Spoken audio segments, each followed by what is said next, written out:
Salut. Salut. Ça va? Comment ça va, Enchanté. Fabien? Ça te va, Joachim? Joachim, Salut. Un ami. Voilà. Ça va? On est à l'heure, À peu près. à peu près. Et Ah, il fait assez chaud. ça casse. Ça, c'est le sud. Schön hier. C'est très très beau.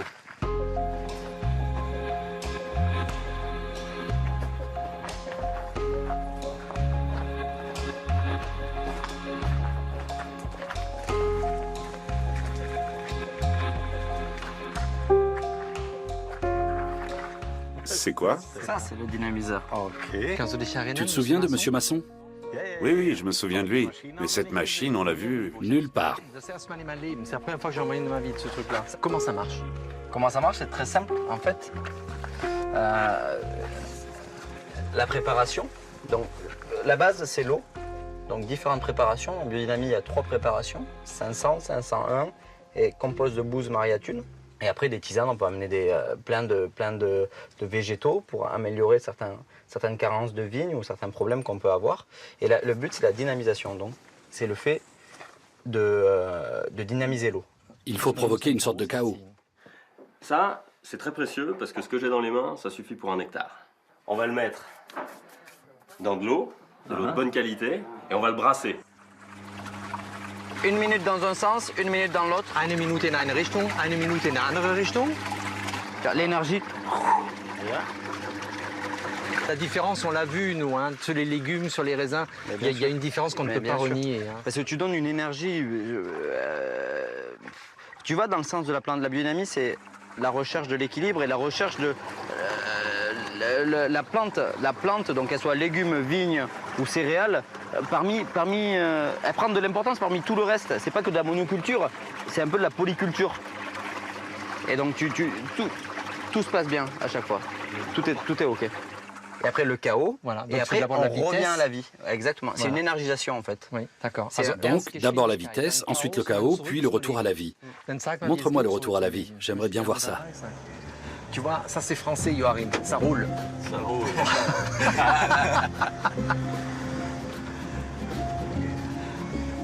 On est où là, Vincent? Wir sind im Cahors. On est à Cahors. C'est l'un des plus vieux vignobles de France.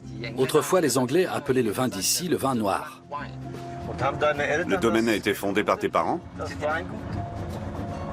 On est la 5e génération. La 5e génération, bravo.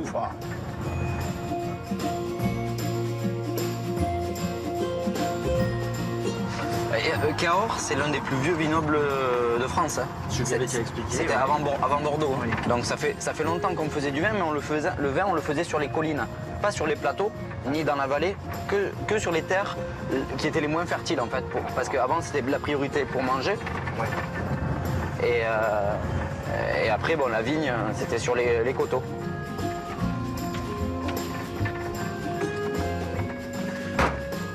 Hier fehlt Ici, il n'y a pas le vent auquel on avait fini par s'habituer. Il va faire très chaud.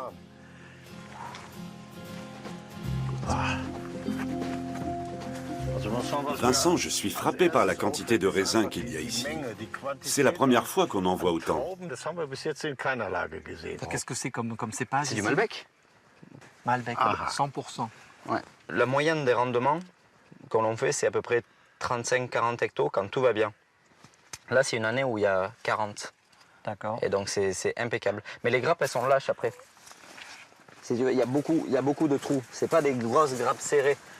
Là, en fait, il y a beaucoup de trous. Tu vois, c'est pas compact. Et si c'est luftig? Auf diesen einen Rebstock. Sur ce pied-là, wie viel Saft, combien de litres? Liter, Quelle quantité on pourrait obtenir après le pressage? man denn nach dem Pressen bekommt? Non, je sais pas. À Bistodenas, il faudrait calculer 14 à 250 grammes. Ça fait, disons, 3 kilos, 3 kilos 5. Ouais, ça fait 3 litres. Ouais. 3 bouteilles. Ouais.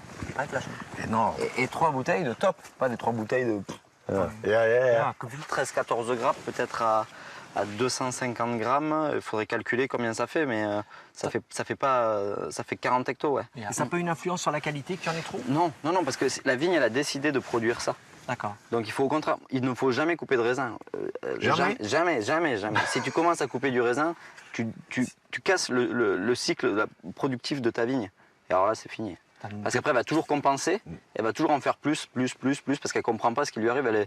C'est une mère qui donne naissance à des enfants, donc il ne faut pas enlever des enfants. C'est une idéologie totalement différente de celle des vignerons qui disent « Je coupe très tôt pour que toute la vigueur de la vigne se concentre sur un nombre restreint de raisins. » C'est de la concentration qui n'est pas naturelle de couper les raisins. Il faut avoir une agronomie propre pour que la vigne s'autorégule et qu'elle fasse le rendement qu'il lui faut.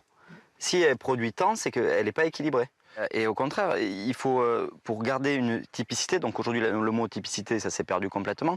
La typicité, c'est ce qu'exprime la vigne. Si on commence à couper des raisins, on change complètement la typicité du millésime et du cépage, puisqu'on va concentrer de façon manuelle quelque chose qui ne doit pas l'être. Et il faut respecter le goût du produit et pas... Le Malbec a une spécificité historique. C'est un cépage qui a beaucoup voyagé. Tu peux raconter son histoire? Non, parce que j'aimerais la vérifier avant. Plusieurs fois, tu as dit des choses qui n'étaient pas exactes et c'est moi qui ai pris. Lance-toi, je ne t'en voudrais pas. Le vin est à l'image du terroir. Nous, on a des terroirs calcaires. Et Dieu merci d'être né dans une famille qui a planté des vignes sur des sols calcaires. Ça veut dire qu'on a, par la biodynamie, l'expression du terroir, par une belle agronomie, on a une expression de la minéralité dans nos vins. Et donc, ce qui se compare peut-être avec, ce qui diffère avec les vins d'Amérique du Sud, c'est qu'ils n'ont pas ces calcaires-là. Et donc, leurs vins sont beaucoup plus sur l'opulence, la largeur, que nous, on est sur la tension, par ce côté calcaire et minéral. Qu'est-ce que tu penses, toi, personnellement, de ce Malbec d'Amérique du Sud, en restant objectif? En restant très objectif, je pense qu'il y a des terroirs intéressants, mais il faut peut-être 40 ans ou 50 ans de viticulture pour déjà mettre les terroirs en place avec une belle agronomie et essayer de comprendre et pas essayer d'arrêter d'irriguer, arrêter après faire toutes les vinifications qu'ils font et vraiment se rapprocher plus du produit et peut-être qu'ils trouveront la typicité de leur terroir. Pour un Français, il est très objectif, Joachim. Et il est en biodynamie? Tu es en biodynamie? Oui. Bien. À 100%? Sûr, tu caches rien. Non, pourquoi? Cette énergie qui se manifeste rien que dans la taille de la vigne, on la voit très bien ici. On nous en avait parlé, on nous l'avait décrite, mais ici on la voit vraiment à l'œuvre. Ici, il y a beaucoup d'énergie, c'est ça? Oui, et puis il trouve que ta végétation est extrêmement vitale. Ouais. La force qu'il y a, ça vient de ça. Moi, de plus en plus, ce que je disais à Vincent, on a plus de personnalité dans les vins, plus de goût dans les raisins, une tension minérale qui est de plus en plus atténuée. Et ça, tu le vois, tu le ressens, même les clients qui n'ont pas cette habitude de goûter ces vins-là, ils disent c'est salé. Ces vins ont une légère note iodée. Quand tu les goûteras, tu verras que ce sont des vins extrêmement fluides. Puissant, mais très fluide. Il y a une sorte de dépôt sur les feuilles, certainement un produit utilisé en biodynamie. C'est quoi exactement? Ça, c'est l'argile. Quand on traite contre le mildiou et l'oïdium, qui sont les deux maladies qui peuvent toucher les raisins et enlever la production, c'est-à-dire c'est des champignons. On rajoute de l'argile pour lutter contre la cicadelle. La cicadelle, c'est un petit insecte. Il va te montrer. Cicadelle. Et après, ça rougit le feuillage. Et il n'y a plus de photosynthèse. Voilà, ça fait ça, mais ça, beaucoup plus. Et en fait, le fait de décolorer la feuille, la cicadelle ne va pas sur la vigne. Parce qu'elle ne voit pas que c'est aussi vert. Et ça évite de mettre des saloperies qui sont autorisées en bio. C'est ça qui est aberrant, mais que beaucoup de vignerons n'utilisent plus maintenant. Dans cette région, ces insectes sont vraiment très problématiques. Alors au bout d'un moment, certains vignerons en ont assez et ne trouvent pas d'autre solution que d'utiliser ces produits chimiques autorisés. Fabien est furieux. Pour lui, pas de demi-mesure. Soit on est en biodynamie, soit on ne l'est pas. Point barre. Et c'est là où en vrai, la vraie biodynamie et la biomarketing. C'est quand on utilise des produits naturels. Biomarketing, tout est dit.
Qu'est-ce que c'est que ça? J'ai jamais vu ça.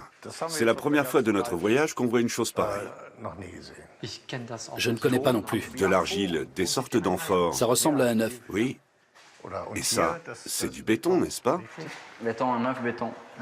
C'est bien un œuf. Genau. Tu peux nous expliquer ce qui s'y a fait? C'est typique de la région? On a vu ça nulle part ailleurs.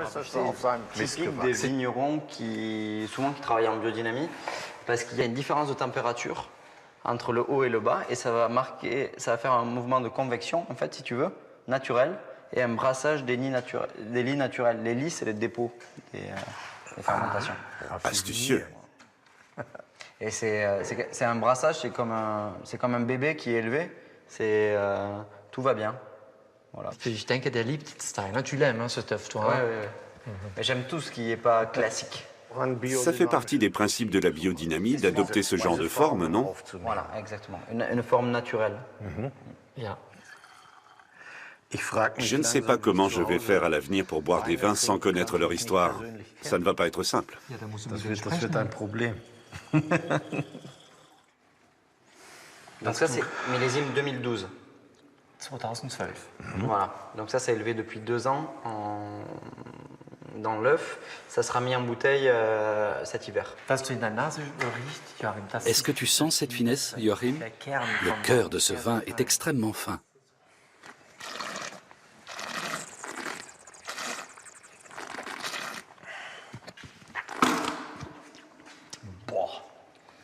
Es ist kräftig, Il est aber puissant, sehr mais très frais. Et cette sensation salée, vous l'avez en finale là maintenant qui arrive maintenant là. Diese Une leichte légère note salée à la fin. im Abgang. Ah, mais t'as encore une belle acidité dessus. Hein. Toujours, mais ça c'est la marque de fabrique du domaine. Und das ist Et c'est du 100% Malbec, sans nichts ajout. dazu. C'est des vins sans chimie, c'est du jus de raisin fermenté. Il n'y a pas de tralala. Voilà. Tu as compris? C'est pas tralala, c'est oh là là. Oh là là. Merci.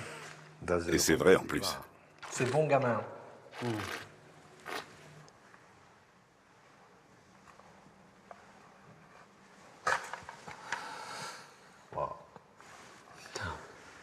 Die sind noch nicht mal gepresst worden. Et donc l'énergie que ça produit, il faut la contenir. Ja, aber das geht Oui, nicht. ça c'est du sérieux, ça tape Das fort. sind richtig wilde Dinge. Dingue. Ah oui? Ça Ouais. Celle-là, elle est entière encore. Elle n'a pas encore éclaté. Nein, nein. Non, non. Normalement, l'alcool a tout mangé à l'intérieur. normalement. Ça doit être très sec normalement. Très très sec, mais très goût de raisin. C'est quand même très... C'est très concentré. Hein. La pièce de Milos, donc c'est là où on était ce matin. Donc ça, c'est mon bébé. Le mauvais élève Ça, c'est le très très mauvais élève. qui est devenu un bon élève. Ouais, qui s'est assagi énormément. Das dekantiert 2 Tu Stunden bois ce vin später, bien hast du keine décanté Sorten pendant mehr. 2 heures. Il te colle. On dit il te scotche, pas il te colle. Da hast du keine Sorten mehr. Mais c'est mon style, Joachim. Que veux-tu? Fantastique. Fantastisch.